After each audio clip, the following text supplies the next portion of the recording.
Face à l'horreur, on n'a pas opposé la vérité, mais des récits fabriqués. Face à la peur, on a préféré tirer les ficelles plutôt qu'informer.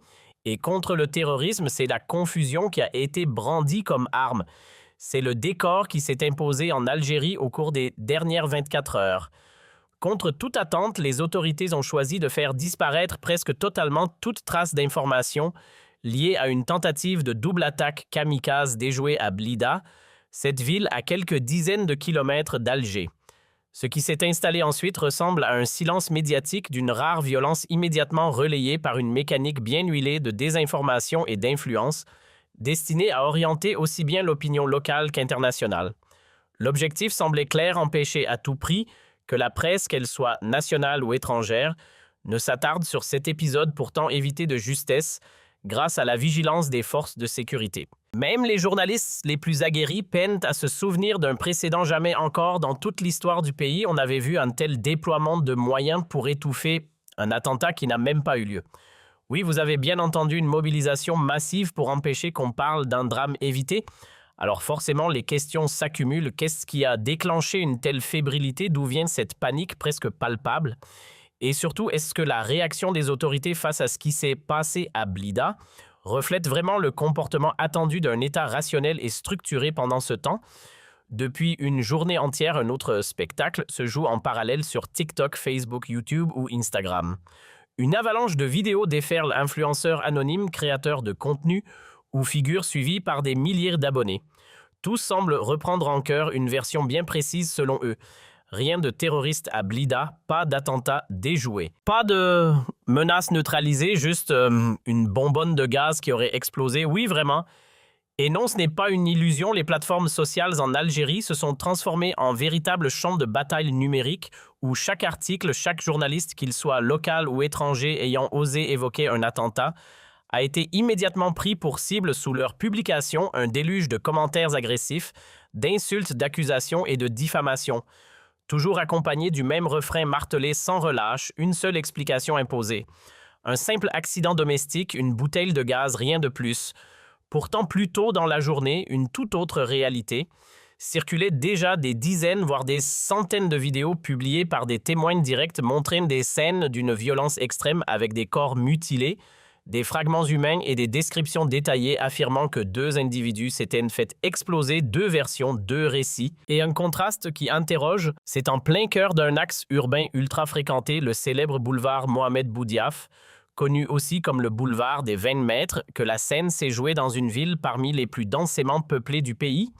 Un endroit stratégique où se concentre à la fois une activité intense et des infrastructures sécuritaires majeures, puisque cette zone abrite plusieurs institutions sensibles au centre de la wilaya de Blida, une région loin d'être anodine, bien au contraire, puisqu'elle constitue un point névralgique du dispositif militaire national avec son premier commandement, une importante prison militaire et le tribunal militaire le plus significatif du pays, le tout à seulement quelques dizaines de kilomètres de la capitale Alger.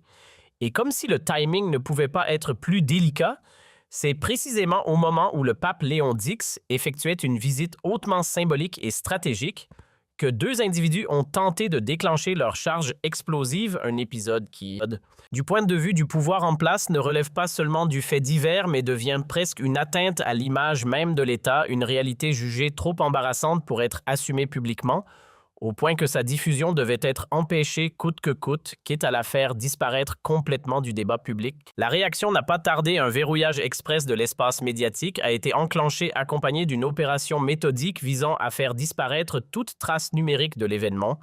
Car oui, il ne s'agissait pas simplement de modérer, mais bien d'effacer les unités spécialisées dans la cybercriminalité. On prit contact avec les administrateurs des pages les plus influentes et les communautés les plus visibles pour exiger la suppression immédiate de tout contenu, images, vidéos ou témoignages susceptibles de confirmer qu'un acte terroriste avait été évité de justesse à Blida. Et pourtant, malgré cette tentative d'effacement, l'information a franchi les frontières relayées et documentée par de nombreux médias internationaux. Volontairement, nous avons laissé de côté les sources françaises pour éviter le réflexe bien connu d'une partie de l'opinion qui rejette systématiquement ces médias en les accusant d'être instrumentalisés par divers intérêts occultes ou nostalgies historiques, préférant s'appuyer ici sur des publications étrangères sans aucun lien avec la France afin de couper court à ce type d'argument. Regardez bien les sources Euronews des médias suisses, des publications venues d'Azerbaïdjan jusqu'à Singapour, des rédactions éloignées issues de pays qui n'entretiennent ni tension ni contentieux particulier avec l'Algérie. Difficile donc de prétendre que ces acteurs auraient un quelconque intérêt à nuire. Personne ne va sérieusement soutenir que l'Azerbaïdjan ou Singapour mèneraient une guerre médiatique contre Alger, pourtant tous convergent vers le même constat, une tentative d'attentat de suicide, voire 2 auraient été stoppés dans la région de Blida, avec des individus prêts à activer des charges explosives. C'est ce que relatent ces articles, ni plus ni moins. Et même du côté de médias français comme Le Figaro, Le Monde ou France 24, aucun discours hostile, aucune attaque, simplement des faits exposés sans fioriture, mais voilà, où la situation bascule dans l'absurde pour certains relais proches de la propagande officielle. Rapporter ces éléments devient une agression contre le pays, une logique totalement inversée du jamais vu, et pourtant, après plus d'une décennie passée dans le journalisme, il est difficile de se rappeler d'une réaction aussi déconnectée, aussi excessive, presque hystérique dans sa forme. On quitte clairement le terrain du rationnel pour entrer dans une réaction de panique généralisée au point où évoquer l'existence même d'un attentat à Blida suffit désormais à vous faire étiqueter comme ennemi de la nation. Désormais, le scénario est bien rodé si vous osez évoquer les faits. Vous voilà aussitôt catalogué agent du Magzen, marionnette du Mossad ou pire encore traître à la nation, une mécanique de disqualification totalement délirante et franchement, on touche là quelque chose d'inédit jamais. Auparavant, la presse indépendante ou étrangère n'avait été ainsi clouée au pilori pour avoir simplement relayé une information factuelle, car oui, il ne s'agit pas d'une rumeur, mais bien d'un élément confirmé, y compris au plus haut niveau continental, puisque Mahmoud Ali Youssouf, à la tête de la Commission de l'Union africaine, a officiellement condamné avec fermeté les événements survenus le 13 avril 2026 à Blida, exprimant son soutien clair au peuple algérien et à ses institutions. Un communiqué formel diffusé publiquement dans sa version française notamment et publié sans ambiguïté dans les heures qui ont suivi les faits. Et puis, retournement digne d'un mauvais scénario le lendemain matin, le 14 avril. Plus rien, le communiqué disparaît purement et simplement des plateformes officielles de l'Union africaine, volatilisées, effacées, comme s'il n'avait jamais existé. Difficile de ne pas y voir une intervention en coulisses des pressions exercées pour faire retirer ce texte, devenu gênant sous prétexte qu'il reposerait sur une information erronée. Pourtant, personne n'imagine sérieusement l'institution. Revenir ensuite pour expliquer qu'il ne s'agissait finalement que d'un banal accident domestique lié à une bonbonne de gaz. Alors la question reste entière, que s'est-il réellement passé à Blida? Une tentative terroriste avortée ou une simple explosion liée à la préparation de Mahjeb, comme le martèlent désormais certains relais sur les réseaux sociaux amplifiés par des influenceurs et des canaux bien identifiés. Ce qui est certain, en revanche, c'est que la situation est sans précédent. Et pour la première fois, l'État semble avoir choisi de répondre à une réalité dérangeante, non pas par la transparence, mais par une fuite en avant, nourrie de désinformation assumée. Il faut remettre les choses à leur place, être visé par une attaque terroriste n'a rien d'infamant en soi. Aucune grande nation n'y a échappé des États-Unis à l'Europe, que ce soit la France, l'Allemagne, le Royaume-Uni, l'Espagne ou l'Italie, jusqu'aux puissances asiatiques, comme le Japon, la Chine ou l'Inde. Toutes ont connu à un moment ou à un autre la violence du terrorisme, alors prétendre que reconnaître un tel épisode serait une humiliation relève d'une logique difficile à suivre, car en réalité, admettre une menace, c'est aussi reconnaître sa capacité à y faire face, ce qui rend d'autant plus incompréhensible cette volonté de verrouiller l'information, de s'imposer un silence aussi rigide selon les informations recueillies auprès de plusieurs sources. Cette ligne de conduite ne serait pas le fruit du hasard, mais bien une décision venue d'en haut, impulsée directement par les services de la présidence, notamment à travers la cellule de communication, qui aurait diffusé des consignes strictes à l'ensemble des médias du pays suite à une instruction ferme attribuée à Abdelmadjid Tebboune lui-même. Autrement dit, c'est au plus haut sommet de l'État que le choix aurait été acté. Aucun média, aucune voix officielle, aucune institution ne devait s'exprimer, ni confirmer, ni infirmer, ni même évoquer l'existence de cette tentative d'attentat à Blida. Une consigne relayée avec une rigueur absolue et sans détour, les services de communication du palais présidentiel auraient pris contact avec les rédactions, mais aussi avec les différentes branches sécuritaires, afin de coordonner une réaction immédiate, ces dernières ayant été mobilisées pour identifier et contacter les administrateurs de pages sur Facebook, les comptes actifs sur Twitter ou TikTok afin d'exiger la suppression de contenus visuels particulièrement sensibles montrant les conséquences de l'événement, des images violentes, des scènes difficiles à soutenir où apparaissaient des restes humains, témoignage direct de l'ampleur de ce qui s'était réellement produit. Tout l'appareil sécuritaire a été mis en alerte maximale. Police, gendarmerie, services de renseignement, une mobilisation générale, mais pour quelles raisons au juste? Officiellement, la crainte était ailleurs l'impact potentiel de cette affaire sur la visite du pape, car du côté des autorités, on redoutait un scénario bien précis, celui où le souverain pontife déciderait soudainement d'écourter son séjour en Algérie, ou pire encore que son entourage prenne peur au dernier moment et impose un changement radical d'agenda, allant jusqu'à quitter le pays prématurément, une situation qui aurait été perçue comme un revers symbolique majeur, presque une humiliation sur la scène internationale. Voilà, la peur qui semble avoir guidé cette réaction. Et pourtant, aucun élément concret ne vient appuyer cette hypothèse, aucune trace d'inquiétude officielle, aucun signal alarmant, rien ne montre que le Vatican ait envisagé une telle réaction. Et c'est bien là que le décalage devient frappant. Aucune source, ni proche ni lointaine, aucun interlocuteur crédible lié au Vatican n'a évoqué la moindre panique, pas la moindre intention de raccourcir le déplacement, encore moins de modifier le programme prévu, aucune confirmation, aucune indication sérieuse.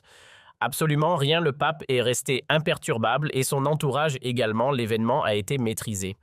Aucune perte humaine à déplorer, seulement des blessés dans un contexte pareil. Un État solide et confiant aurait plutôt mis en avant l'efficacité de ses services, transformant cet épisode en preuve de sa capacité à prévenir le pire. En réalité, une victoire sécuritaire, et c'est précisément l'angle qui avait été défendu dans certaines analyses précédentes. Sur l'ensemble de nos contenus, que ce soit à travers nos émissions ou nos analyses, nous avons fait un choix clair, mettre en avant l'efficacité des forces de sécurité algériennes, souligner leur capacité à neutraliser une menace bien réelle, car oui, il faut le reconnaître, cet épisode n'est pas tombé du ciel.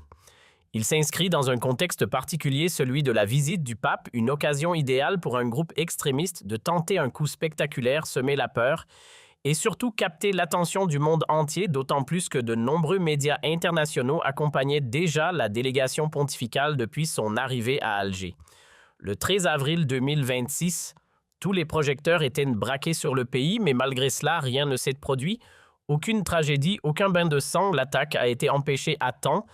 Et c'est précisément là où réside l'essentiel, il n'y a aucune raison objective de parler d'humiliation. L'histoire elle-même nous rappelle que même des figures aussi protégées que des papes ont déjà été visées ailleurs, ce n'est ni inédit ni spécifique à l'Algérie. Alors pourquoi dramatiser à ce point un événement qui n'a même pas abouti? Pourquoi céder à une telle nervosité? Si ce n'est par une obsession presque maladive de préserver une image plutôt que de valoriser une réussite sécuritaire au point de basculer dans des récits complotistes et des stratégies de désinformation sans en mesurer les effets désastreux, d'autant plus que penser pouvoir masquer une telle information relève de l'illusion, car le Vatican dispose de ses propres moyens d'analyse de ses réseaux et de ses services, tout comme les médias internationaux qui ont largement relayé les faits preuves à l'appui. De Singapour à l'Azerbaïdjan, en passant par plusieurs rédactions internationales, l'information a circulé sans interruption. Alors une question s'impose, à quoi bon tenter de l'effacer ? Et surtout, avec quels moyens croire qu'on peut la faire disparaître? Comment espérer convaincre l'opinion, qu'elle soit nationale ou mondiale, qu'il ne s'agissait que d'une simple explosion de bouteilles de gaz? À ce stade, la narration semble presque sous-estimer l'intelligence collective. Car faut-il vraiment imaginer que le pape Léon X ou son entourage puisse croire à une version aussi simplifiée d'un événement que tout le monde décrit autrement? Qui peut sérieusement adhérer à cette lecture quand les images de témoins ont déjà fait le tour du monde, des scènes crues, des corps visibles et cette séquence largement partagée d'un individu en tenue traditionnelle qui se serait déclenché après confrontation avec un agent de police au moment précis où il est interpellé, des éléments filmés, diffusés, recoupés et loin de toute manipulation artificielle. Dans ce contexte, les médias internationaux n'ont fait que relayer des faits qu'ils estiment vérifiés, sans inventer ni déformer, et si tout cela relevait réellement de la désinformation, une réaction officielle de contestation aurait été compréhensible, voire légitime, mais ce n'est pas le cas ici, et c'est bien là que l'incompréhension grandit face à une ligne de communication difficile à suivre, presque déroutante. Personne ne nie l'existence du terrorisme ni les risques auxquels un pays comme l'Algérie est confronté, pas plus que la France, les États-Unis ou d'autres grandes nations qui ont elles aussi déjoué des attaques. Mais la comparaison montre justement la limite de certaines justifications à Paris. Lorsqu'une tentative d'attentat vise un site sensible, personne ne transforme l'événement en anecdote culinaire ou en scénario improbable. Un État sérieux ne peut pas remodeler la réalité selon les circonstances. Pour être précis, l'État lui-même n'a pas officiellement communiqué dans ce sens. La version de l'explosion domestique liée à un vendeur de Maghreb ou à une bouteille de gaz provient surtout d'une propagation massive sur les réseaux sociaux. Une narration qui s'est imposée progressivement, mais qui s'inscrit dans un contexte plus large de contrôle de l'information et de restrictions médiatiques ayant touché l'ensemble des canaux de diffusion. En réalité, si l'on met de côté les détours et les justifications, la question centrale est bien ailleurs, qu'est-ce qui a poussé les autorités algériennes à chercher à dissimuler ces faits? Officiellement, tout se résumerait à une crainte de répercussions sur la visite du pape, mais comme on l'a déjà constaté, ce raisonnement peine à convaincre. Imaginez le souverain pontife quitter précipitamment le pays simplement parce qu'un attentat a été déjoué à proximité relève d'une logique difficile à soutenir. On parle pourtant d'un homme d'État spirituel qui a déjà tenu tête à des figures politiques majeures comme Donald Trump, un responsable dont la stature repose sur la cohérence, la morale et une autorité internationale solide, pas sur des réactions impulsives face à un incident sécuritaire situé à quelques dizaines de kilomètres d'un discours officiel. Dès lors, l'hypothèse d'un départ précipité apparaît peu crédible.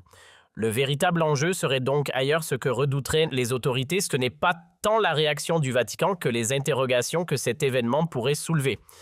Des questions simples mais sensibles, quelle est réellement l'efficacité des dispositifs de prévention contre le terrorisme? Et surtout, quelles sont aujourd'hui les priorités réelles des services concernés? Dans le même temps, et nous l'avons déjà souligné à plusieurs reprises, une partie non négligeable de l'appareil sécuritaire semble s'orienter davantage vers la surveillance des opinions exprimées sur les réseaux sociaux que vers le traitement direct des menaces réelles. Pendant que des citoyens font l'objet de poursuites pour leurs publications ou leur prise de position en ligne, un sentiment de déséquilibre s'installe progressivement, y compris au sein même des structures de sécurité. On observe également dans ce climat des figures issues de courants réformistes ou critiques qui se retrouvent sous pression, voire privées de liberté, comme certains journalistes et militants tels que Abdul Wakil Blam, Abd Karim Zrilch ou encore Mustapha Benjama, tous évoquant des formes de pression continue qui dépassent parfois le cadre professionnel pour affecter directement leurs conditions de vie et leur situation personnelle. Dans un climat déjà tendu, un phénomène plus inquiétant encore se dessine, celui d'un écran médiatique qui semble se refermer de façon durable autour de certains sujets sensibles, comme si une partie de la réalité venait progressivement disparaître du champ public, avec des événements sécuritaires majeurs qui, selon plusieurs échos, ne seraient jamais réellement évoqués officiellement, tandis que d'autres incidents pourtant jugés graves dans certains cercles restent sans validation ni traitement médiatique, créant ainsi un vide d'information qui alimente mécaniquement rumeurs et méfiance collective, fragilisant peu à peu le lien entre institutions et opinions. Dans le même temps, des témoignages évoquent des pressions exercées sur des administrateurs de pages et des utilisateurs des réseaux sociaux afin de décourager toute diffusion de contenu jugé incompatible avec la ligne, les intérêts ou la vision, associé au pouvoir en place et à son entourage souvent désigné sous le terme de clan Tebboune, avec la réapparition récurrente de noms comme celui de Sofiane Jora dans diverses accusations relayées en ligne où certaines personnalités proches de cercles influents seraient perçues comme des relais d'influence servant à installer progressivement un climat d'autocensure et de crainte autour de l'espace public. Dans ce contexte déjà chargé, d'autres figures comme Abdelatif Belkaïm ou Orieda Ibzis sont régulièrement mentionnés dans les débats, ce qui traduit un niveau de défiance de plus en plus visible envers les sphères décisionnelles. Et c'est précisément dans cette atmosphère que la forte visibilité de certaines personnalités interroge notamment celle de Tissem Hamlaoui, aperçue au premier rang lors d'événements où le pape Léon XIV s'adressait aux invités, une présence remarquée qui déjà alimente des interrogations. Plus récemment encore, sa mise en avant en plan serré sur la télévision nationale lors de la rencontre entre Abdelmajid Tebboune et le pape à la Grande Mosquée d'Alger a renforcé certaines perceptions contrastées, car pour une partie de l'opinion publique, cette exposition médiatique associée aux dispositifs de protection visibles autour d'elle semble en décalage marqué avec les réalités quotidiennes vécues par une large partie de la population algérienne. Dans l'opinion d'une partie des Algériens, le nom de Tissem Hamlaoui est devenu synonyme de scandale et de corruption, une figure fortement critiquée. Et pourtant, le contraste interroge pendant que des journalistes comme Abdulwakil Blam se retrouvent en détention, que Mustapha Benjama subit pression et intimidation, et que Abdul Karim Zrilch et menacé d'autres personnalités controversées sont au contraire mises en avant, invitées et valorisées, parfois même présentées sous un jour prestigieux, ce qui nourrit l'idée d'un système où certaines protections semblent dépendre davantage de la proximité avec le pouvoir que de critères objectifs, notamment lorsque certains accusent ces figures d'utiliser des relais institutionnels, justice, sécurité ou administration pour faire pression sur leurs opposants, les réduire au silence ou les poursuivre. Dans ce contexte, une interrogation devient incontournable. Assiste-t-on à une dérive où la communication et la maîtrise de l'image prennent progressivement le dessus sur les missions essentielles de sécurité nationale?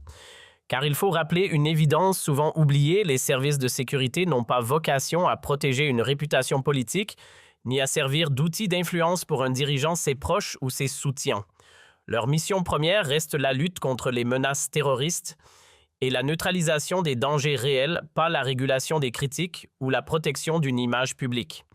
Ni la police, ni la gendarmerie, ni les services de renseignement ne sont censés intervenir pour empêcher des opinions négatives ou bloquer des informations vérifiées concernant des responsables ou leur bilan. Certes, la lutte contre la désinformation relève bien de leurs compétences, mais dès lors qu'il s'agit de bloquer des faits avérés, on ne parle plus de sécurité, mais de contrôle de l'information, voire de dérive vers une logique de police politique. Ce type de fonctionnement ne correspond pas à une mission régalienne normale dans un État structuré censé agir dans l'intérêt général. Et lorsque la parole publique se réduit, que l'information circule difficilement et que les moyens institutionnels semblent mobilisés ailleurs, le risque ne se limite plus à une crise politique. Il devient systémique, touchant directement la stabilité même de la société affaiblie dans ses fondations. Il est temps aujourd'hui, plus que jamais, de tirer les enseignements de cet épisode de Blida, qui aurait pu virer au drame, mais qui a été évité de peu.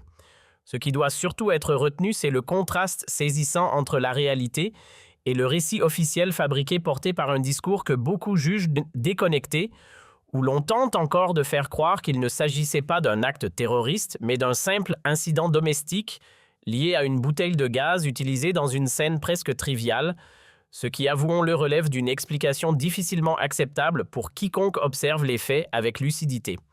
La véritable leçon est ailleurs, il est urgent de remettre les priorités à leur juste place et de recentrer les dispositifs de sécurité sur leur mission fondamentale, à savoir la lutte contre les réseaux criminels et les menaces terroristes, plutôt que sur des récits qui peinent à convaincre. Car il faut le rappeler clairement, les services de sécurité ne sont ni des organes de contrôle de l'information, ni des instruments de gestion de l'opinion publique, ni des structures chargées d'orienter les comportements ou de dicter le contenu des réseaux sociaux, encore moins des producteurs de propagande numérique. Ce n'est pas leur rôle.